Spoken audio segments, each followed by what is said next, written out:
Everyone, thank you. Ms. Winchester and Winchester family, thank you. Hebrews 13:2. It says, let me make sure I get it right. If you're quoting scripture, it needs to be right.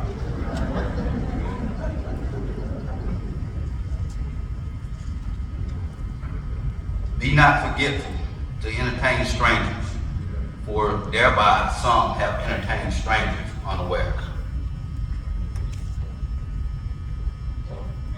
Angels, thank you.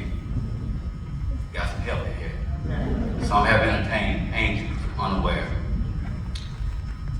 Lieutenant Winchester, we go back approximately 30 years. I met him at Alcorn State University. And when I met him, I knew we were the same age because we came out there together as freshmen.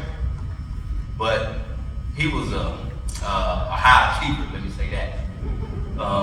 He took away any excuse any of us had not to make good grades. I knew he was a full-time student, but I got a little confused when I saw him. Every time I went into the cafeteria, we called a cab. He was working in the cafeteria. All right, so he's a full-time student, and it's starting to look like he's a full-time staff member. He drove the bus, and so when I said he's a high achiever, if you introduce your mom to Sam, then all of a sudden you just took away any excuse you have not to make good grades. So my grades slipped one time about the second semester, and I'm talking to mom and I'm telling you, hey mom, I'm working out trying to get ready for football, I'm doing this, I'm doing. So she let me finish, and then her statement was, what about Sam? So Sam was a role model for everyone.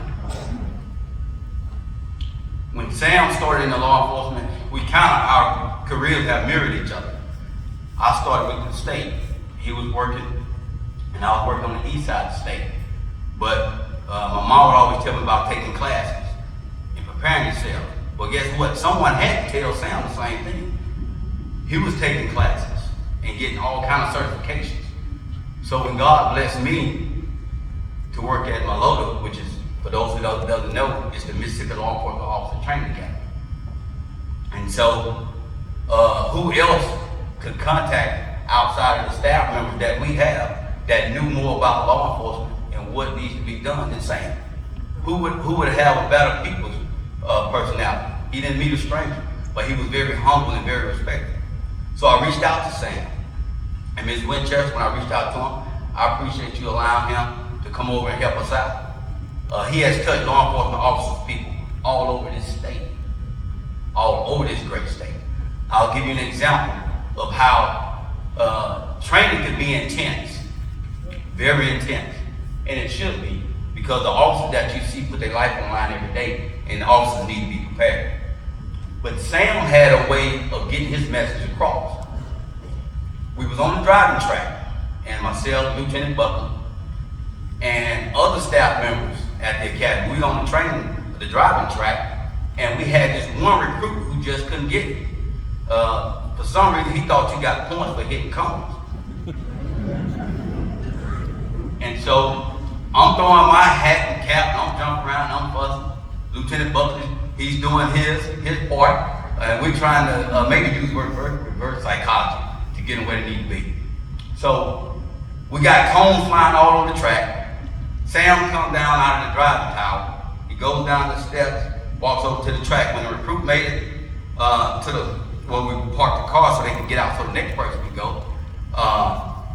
We all throwing caps and throwing a fit. Sam said, I got it. He walked up to the recruit. He turned the recruit around so he could face the track. He said, you see all these cones out here? He said, you got cones all over this track. He said, now this course resembles any inner city driving, and you on a pursuit. He said, now we got a family trying to make it across the crosswalk, go get some groceries.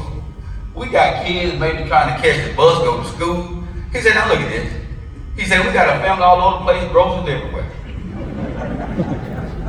Then he followed up, he said, look over there. He said, book bag, lunchbox, kids running. He said, he put his hand on his shoulder real calmly like Sam is, but he knew how to get the point across. He said, okay, this is what I want you to do. He said, Sam said, I want you to Think about everyone that's laying all over this city. And he said, next time you drive, relax and get it done. All right. So myself, Lieutenant Buckler, and others, we kind of, trying to, okay, all right, I like that. Let's do a reverse psychology thing. And so here goes that recruit. Next time he comes up, takes off. As soon as he gets in the first turn, boom, cones fly. He's driving on down through the track, more cones flying. So myself, Lieutenant Buck, and others, we trying to regroup, cause we just saw Sam, calm Sam. So we try to, watch him again. So when the recruit finished, Sam come down the step, calm as he could be.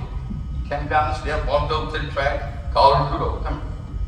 Called him over, recruit come over, Sam turned him around, placed his hand on his shoulder again. Now I'm ready for this. Sam looked at him and said, first he was a young man. Then Sam put his hand on his shoulder and said, the second time said, young man, this may not be your season.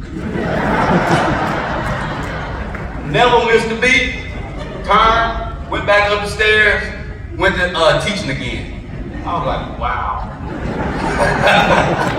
But Miss Winchester, the Winchester family, Sheriff, all of his co-workers, we all know Sam was a God's hand for all of us. If this world is a better place because of Sam Winchester, is a better place. Law enforcement, if you want to show someone how to be a law enforcement officer and honor the calling, all you need to do is give them a bio of Sam Winchester. That's all you need to do. God bless you. We love you. And Sam was a lieutenant with us.